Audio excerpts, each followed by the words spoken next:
right, and welcome to the Business Shower Podcast, a podcast for business owners to shine.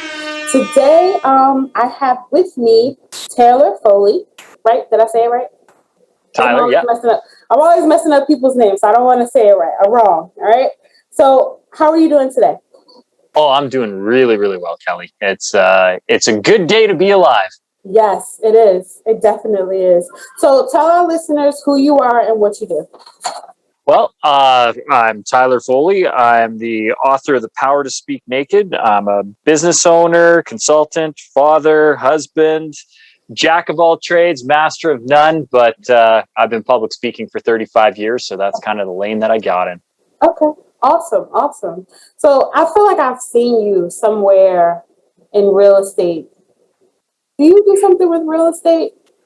I do speak at a lot of conferences for realtors. So my whole jam is being a more confident, better communicator, better presenter. So a lot of real estate and sales is all about how you show up for your clients, how you show up for open houses, and so I come and do I have done a lot of real estate conventions anyways as a keynote presenter.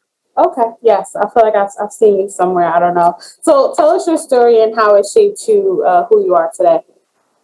Well, so my story is very long, but the succinct version of it is I started in film and television when I was 6 years old. Started on stage more specifically, and then migrated at the ripe old age of 12 after I had some experience under my belt into film and television. Retired from that at around 25 because it 20-year career, that's what you do. You retire. Went back to school, got an engineering discipline, started a surveying company. That surveying company lasted for a couple of years and then collapsed. We weren't successful with that one. Relaunched a safety consulting business because as part of surveying, I needed to have a safety program in place, and I'd gotten a whole bunch of safety training. And so then I did safety consulting for a little bit. But what I really specialized in was keynote presentations. And a lot of people came to me and said, how do you do the thing that you do? And so I started speaking on how to be a better speaker. It has been my most wildly successful career out of everything, and is an interesting culmination from the experience that I got in 20 years of acting and performing to the engineering background, to the safety background, and now to public speaking. I tie in everything. So it's been a really interesting career arc for me over multiple careers, multiple decades. Okay. That's awesome. So would you consider yourself an entrepreneur? Yes or no? Serial entrepreneur. Okay. So tell us about the different businesses you own. So the first business that I had was the business of me promoting Tyler Foley as an actor and performer. But I didn't really realize that was a business, and it wasn't run as a business. And really, that's just a self-employed entity. The first actual enterprise that I put together, where it was a place where you hung up a shingle and people came and I had employees, was my first company, InView Solutions. And that was a really, really fun time for me because I was working with an incredible mentor and who had tons of industry experience and had a fantastic idea. And we were able to run a business and do aerial surveys. So I got to play with planes and lasers and all kinds of fun stuff. And when we transitioned from mapping things on the outside to mapping things on the inside, I even had to get top secret government clearance so that I could use a specific piece of equipment called an IMU, or an inertial measurement unit. It's actually the thing that they stick in Scud missiles so that it knows how to guide itself to where it needs to go. And so we had one of those inside of the cart, and we needed to have top secret clearance, but that didn't work out very well. And unfortunately, we were a little bit ahead of our times with the cart. Now, this was back in 2010. If you Google now interior mapping, I think you can buy the equipment for under 25 grand. But at the time, our cart was over $2.5 million and required a lot of signing and clearance. So that one didn't go. But then I started the safety consulting business, and it took off and just flourished. And what was neat from that's now kind of a self-perpetuating entity. I don't actually do a lot with that business anymore. It was my baby. It was my idea. It was my go. But now I have a team that kind of runs that. and I don't do a lot with it. But as a component of the safety consulting, we did safety training. And that safety training actually morphed into just public speaking training. So now I have this second entity outside of Total Buy-In, which is the safety consulting company, which is this the Power to Speak Naked and Drop the Mic training series. So I'm just excited that, you know, I've had the opportunity to build as many businesses that I've had, and had the learning opportunities that I had and the ones that failed. So tell me about the learning opportunities that you had. Well, I mean, particularly with End-Use Solutions, positive learning outcomes of that was knowing how to properly hire a good team. The team that I have assembled now for Total Buy-In came from the hiring practices that I learned when I was putting together the team for End-Use Solutions, and having a really good philosophy and corporate culture, and hiring for fit, and not following the current hiring models either, like thinking outside the box from a hiring perspective. And I find that a lot, to this day, we're using HR practices that were established in the early 80s. They're outmoded, outdated, and they do not work to find a correct fit of employee. And so I had to find my own method and think outside the box. And so that's what I've used to implement the team that I have today. And I would never go back, because the people that I have, I trust. They trust me. They are leaders themselves. So I don't have to develop leaders. I've hired natural leaders who can take direction when necessary, but can lead on their own. So that's been helpful. And then the other lesson that I learned from it was, just because you have a fantastic idea, and even if that idea is widely implemented 10 years in the future, you still have to be able to sell that idea. And if you can't communicate it, or if the audience isn't there yet for it, don't jump until you have the customers. Like, you don't go seeking the client base. Wait till the client base is there, and then implement that idea. I know it sounds counterintuitive. Everybody's like, no, you want to be the innovator. You want to be ahead of the curve. And it's great. It's great to be an innovator and ahead of the curve. But if you don't have demand for this incredible, wonderful project or product, it does no good. So you have to make sure that the demand is there before you jump in with this incredible, innovative idea. So guys, hopefully you heard what he said, because he just dropped so many gems about building systems and, you know, putting good leaders in place. That was just like so many good information. So I just like to point certain things out to some of my listeners, because most of them are like new business owners. So what is one of the biggest pain points you've been dealing with these days with COVID? I know we're almost technically out of it with it opening up, but how did you pivot during this time? Well, I was lucky because I was already doing a lot of the things that, when most companies needed to pivot, the technologies and the strategies that they implemented were things that I was already doing. Particularly because the majority of my customer base is in the United States, but I'm based in Canada. So I'm already doing things virtually. And in fact, my biggest pain point right now is, at the beginning of the pandemic, Canada looked like it was ahead of the curve when it came to, no, you guys were. like we were the, you know, outside of maybe Australia and Singapore, we were kind of that shining example of what to do. And now we are so behind the ball. We are just ridiculously handcuffed by our own processes, that I'm stuck right now, and I literally can't leave my neighborhood. And that has a real hindrance on what I do as a career. So it's fine. Like, I can show up at some of these conferences virtually, and people are used to and accustomed to that now. But it doesn't have the same impact as me showing up in person and being able to talk to you face to face, right? Like, if you and me, Kelly, could sit down and just chit chat and jam, you know what I mean? I can have far more influence and impact than just this conversation over the webcam. And that has been my biggest frustration. The pivot was easy, because as you can see, I was already set up for it. I have a really nice production studio that I already film most of my content in anyways. I do a lot of one-on-one consultations with clients, a lot of group facilitation on Zoom meetings anyways. So this is a thing that I was set up for the last 3 years. In fact, even using Zoom, I remember when, the acronym was, do you want to Skype? Mm-hmm. And that was kind of the universal meaning of video conferencing. Yeah. And I was like, yeah, no, Skype is okay, but I've got this other platform, Zoom, and we can use multiple people and blah, blah, blah, blah, blah. Yeah. And all of a sudden, you see April of 2020 and Zoom, everybody knows. Exactly. And I'm like, I was like, I already knew I was using Zoom. I was using Zoom and Calendly for the last 4 years because they were the two that integrated well. Mm-hmm. And so that was that. I was already prepared for the pivot, but right now, my frustration and my big pain point is the rest of the world seems to be ahead of where we are in Canada. And if I cross the border right now, that's fine. I can get to the States. I just can't come back into Canada.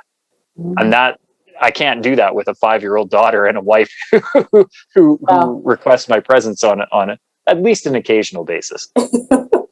Well, let me tell you, Canada almost had me ready to pack my stuff and move there because the way, your government handled the pandemic was just like so smart. And I was just like, what are they doing over here? Like, it frustrated me, but that's a whole different conversation. We won't get into that.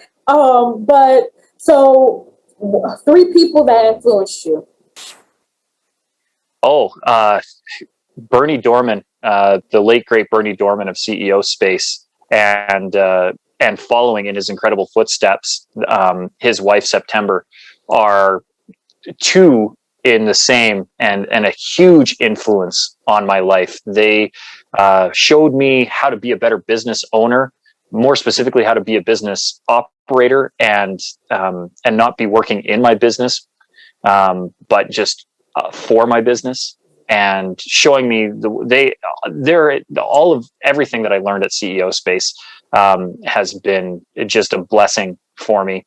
Another great mentor of mine, Janet Rose, who and my uncle too. Like I know you asked for 3, but each one of these is 2 and 2. They're couples. Yeah. It's like Noah's Ark, right? I have mentors 2 by 2 coming along here. So Janet Rose and my uncle Brian, who are incredibly smart business people into their own right, and were able to guide me on the process of starting my first business. Mm-hmm. And then a group of 4, the Corbetts, the Corbett family. So they're a family of chiropractors, but for one black sheep, Dr. Jason Corbett, who is actually a doctor of law. And they were my first introduction into really that you don't have to work for other people, that you can work for yourself. You can create your own business. One of the first jobs I ever had was working for the Corbetts. They had a water bottling facility on their property, and I used to bottle water, and they would sell it, and they've made a couple of fortunes over again off of their water supply. And just watching Jason and the enterprises that he's put together, he's run a couple of dozen companies, and they were my first lesson in, just because you're an incredible business person and have a great business strategy and a great product doesn't necessarily mean that your business is going to go. They were one of the first people to set up an internet service provider in my hometown. And they had a great little thing going. But as small service providers started to get eaten up by the larger service providers, you don't have a regional service provider now. You have big multinational or international service providers. Yeah. And so they had a great idea. They had a great product. But unfortunately, the way that the world shifted on them, that company went bankrupt. And it wasn't because they weren't brilliant business people. It wasn't because they weren't good strategists. And it wasn't because they didn't have good ideas. It was just because, again, their business model couldn't adapt to changing times. And they were okay with that. They were the first people to teach me pivoting. So those are my 3 groups of mentors. Okay, awesome. So in those difficult moments, how do you stay focused and keep moving forward? By knowing that if you don't move forward, you're dying. I've always moved forward through my entire life. And I learned that lesson very early too. My father passed away at 6 years old, or when I was 6 years old. He wasn't 6 years old. Mm-hmm. But when I was 6 years old, my father passed away. And it taught me very quickly that life is precious, that our days are not guaranteed. I don't know how much time I have on this earth, and I have to make the most out of it, especially now that I have a 5-year-old daughter. She is my motivation. I have to make sure that my family is provided for, even if I'm not here. I need to leave a legacy. And I can have my bad days. One of my favorite books to read is The 4 Agreements. And in it, one of the first agreements, if not the first agreement, is do your best. Be impeccable with your word and do your best. And I take that to heart every day. And one of the things that I like about the book is it notes that your best may not be the same day to day. We are human beings, we're fallible, and there are inconsistencies in our lives. But if I can go to bed at the end of the day and say that I did the absolute best that I could that day, that's all that matters. And some days, maybe my best is brushing my teeth that day. And that's the amount of effort that I can put in. But as long as I did that, I've done my best. And that's how I move forward. I constantly know what the end game and end goal is. And for me, that is leaving a legacy for my daughter that she can be proud of, that serves her. And I know that mission will never be done. And as long as I'm taking action steps every day to fulfill that, I'm doing my part. Awesome. So I like that. So here is the biggest question right here, right? So what is the most important thing you learned in life? What was your life like before you learned it? And what was your life like after? I would say the biggest lesson that I learned in life, I've learned a few times over, and that is tomorrow is not guaranteed. The death of my father, as we've already discussed, I had a medical incident when I was 17 that left the left side of my body paralyzed for over a year. And in those moments, I realized that we do not have a guarantee in life. And that I need to make sure that, again, as I'd stated earlier, if I put my head down at the end of the day tonight, I need to know that I lived today the best way that I can, because that's the only thing that's guaranteed. The time that I'm living in right now, I can't look to the future and I can't look to the past. All I can do is learn from the past, plan for the future, but I need to live today. Today is the one that counts. And that lesson has been repeated to my life over and over and over and over and over and over and over again. It's so interesting that you say that. I'm not sure if you believe in this, but like the chakras and the it's the 7 chakras, sorry. But anywho, I had this lady come up to me today and she's like, you worry too much. You worry about the future and you worry about the past. Stop worrying. And I'm like, how did she know that? Like, it was so interesting because I was in ShopRite. I didn't know this lady from McKinsey. So it's very interesting that you say that. Okay. So as we're winding down, I do have some additional questions for you. These are kind of like the signature questions. So what is something unique that no one knows about you or your businesses? That's something that nobody knows about me. Well, there's not a lot that people don't know about me, but what most people don't know about me is that even though I am a heterosexual man who is happily married to a beautiful and loving wife with an incredible 5-year-old daughter, for 2 years of my life, I made a living putting on women's clothes and doing drag in the West End of Vancouver. Wow. So a lot of people don't know that. But it was definitely a very fun time in my life. I really, really enjoyed the performance aspect of it. It was actually really, really fun. And then as far as what people don't know about my business, that I have multiple businesses is usually the thing that surprises people, and how they've organically branched out, and that I maintain, a very loose control over all of them. My employees kind of run me, not the other way around at this point, because I have an incredibly smart team who I just step in every quarter and be like, okay, what's the update? And they go, this, and this. And I'm like, oh, should we do this? And they're like, we're already doing that. Don't interfere Tyler. We've got the thing going. To do. That's the best thing to have though, because your business is running itself. That's like everybody's dream. So, well, that's my dream. I want my businesses to just run itself. Okay. So last question. What advice would you tell your younger self? Oh, that you don't know everything. And you want to be in a room of incredibly intelligent people. You want to be the least intelligent person there. That's the right room to be in, because that's the room that you're going to grow. That's the room that you're going to learn. I remember playing hockey. I was a goaltender, and somebody asking me once, would you rather be the best player on the worst team or the worst player on the best team? I would rather be the worst player on the best team, because that gives me a reason and a drive to move forward. And that would be the advice that I would give myself, my younger self, that you want to be the stupidest person in the room, and understand that that doesn't mean that you're stupid. Mm-hmm. You know, you just want to be the least smartest person so that you have an opportunity to learn. And sub point to that, there's power in silence. Mm-hmm. Right? Listen more than you speak, Exactly. and that will serve you well. Yes. Look at all the gems you dropped. So is there anything you want to tell our listeners about your new business ventures or anything like that before we go? If any of your listeners are listening right now, particularly because they're small businesses and entrepreneurs, Yes. I would strongly encourage them to seek out a good speaker coach. Doesn't have to be me, but the ability to communicate your vision and your goals, not just to all stakeholders. So that would be potential employees, potential business partners, potential clients. All of these people need to know what it is that you do. And the majority of businesses fail not because they're not good ideas, Mm-hmm. but because they have a hard time communicating what it is that they do to the people who need to hear it.